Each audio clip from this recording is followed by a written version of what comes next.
В эфире «Актуальное интервью», в студии Валерия Наумова. Здравствуйте. 19 ноября проводится День женщин-предпринимателей. В прошлом году более 100 миллиардов рублей заработали самозанятые женщины России.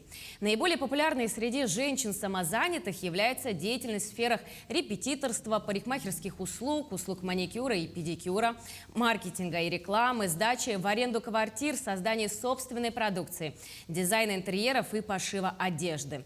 Также женщины ремонтируют автомобили и бытовую технику, занимаются перевозкой пассажиров и грузов и так далее.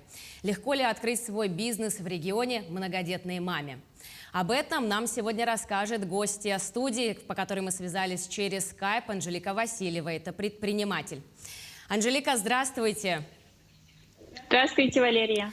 Расскажите, пожалуйста, вы в этом году стали победительницей федеральной образовательной программы развития женского предпринимательства «Мама-предприниматель».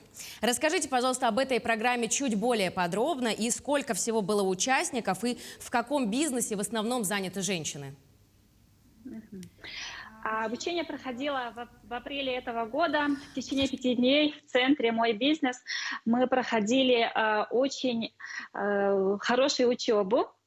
Всего было заявлено 135 заявок, из них было отобрано 35 участников. И вот мы в течение 5 дней разрабатывали свой бизнес-план. Тренер Октябрина Анатольевна очень хорошо нас учила, как правильно это делать, проводила тренинги, упражнения, игры. Были созданы очень комфортные условия для мам-предпринимателей. Да? Нас бесплатно кормили, чай, кофе каждые 2 часа. Даже работала комната по присмотру и уходу за детьми, где можно было оставить ребенка. И вот в течение 5 дней мы разработали свои бизнес-планы.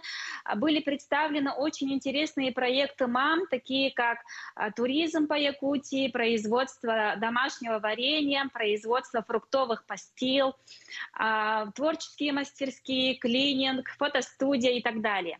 Мой проект — это студия детского шитья, костюмер, где я обучаю девочек 2-11 классов навыкам шитья, учу творчеству, быть женственным, создавать красоту вокруг себя.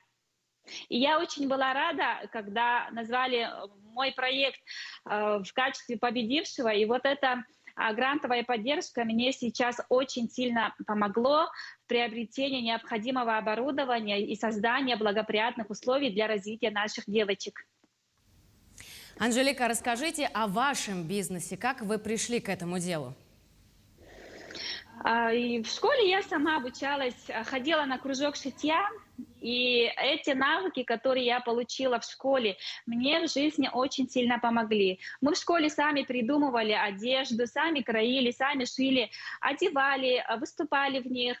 И в 8 классе я уже одевала всю свою семью, и даже моя сестра, студентка, приезжала с Якутска с чемоданом одежды из бабушкиного сундука. Я вот ей всю ночь шила весь гардероб. Да?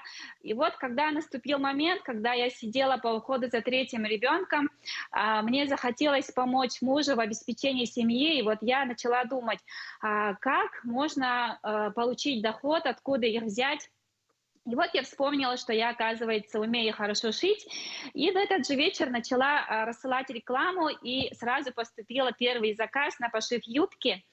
Начала шить на заказ, потом уже поняла, что вот это умение мне в жизни очень хорошо помогло, и мне захотелось, чтобы побольше девочек, побольше женщин тоже умели это делать, и чтобы могли так же, как я, зарабатывать на этом. Вот именно такая идея привела меня к тому, что я открыла такую студию. Анжелика, расскажите, все-таки пандемия ударила по некоторым бизнесам очень серьезно. Как вы переживали это время? Конечно же, сказалось, потому что дополнительное образование детей, кружки, секции по сегодняшний день не работают, не функционируют в таком режиме, да, полном режиме. То есть разрешаются только индивидуальные занятия, поэтому мы тоже также проводим только индивидуальные занятия. А расскажите, легко ли вам было зарегистрироваться в качестве индивидуального предпринимателя? Какую налоговую систему вы выбрали? Мгм. Зарегистрировать свое дело несложно, совсем несложно. Сейчас вот центр «Мой бизнес» очень помогает поддерживать всех начинающих и действующих предпринимателей. Через этот центр можно бесплатно зарегистрировать ИП. Я выбрала новую систему налогообложения и являюсь сейчас самозанятой. То есть оплачиваю 4% от поступившего дохода.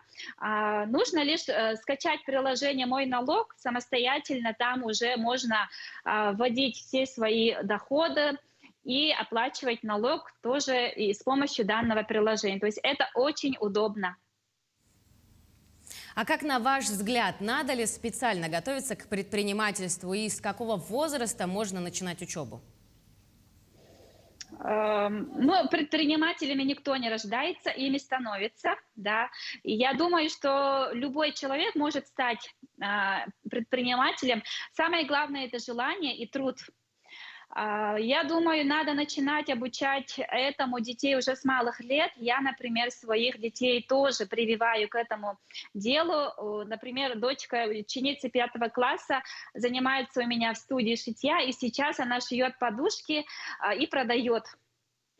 И я тоже детям своим ученицам, да, в своей студии всегда рассказываю, говорю, что вот вы научились шить, значит, вы без хлеба не останетесь. Да, то есть можно вот так многоразовую маску начать шить, многоразовые бахилы, шоперы, сумки, да, начать их продавать, и вы найдете на завтрашний день там, ну, деньги у вас будут всегда.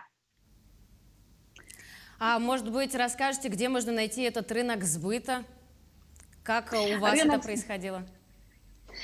Ну, конечно же, это Инстаграм, WhatsApp, то есть социальные сети, которые являются очень таким хорошей платформой для самореализации женщин, мам, предпринимателей, но всех, кто желает, да.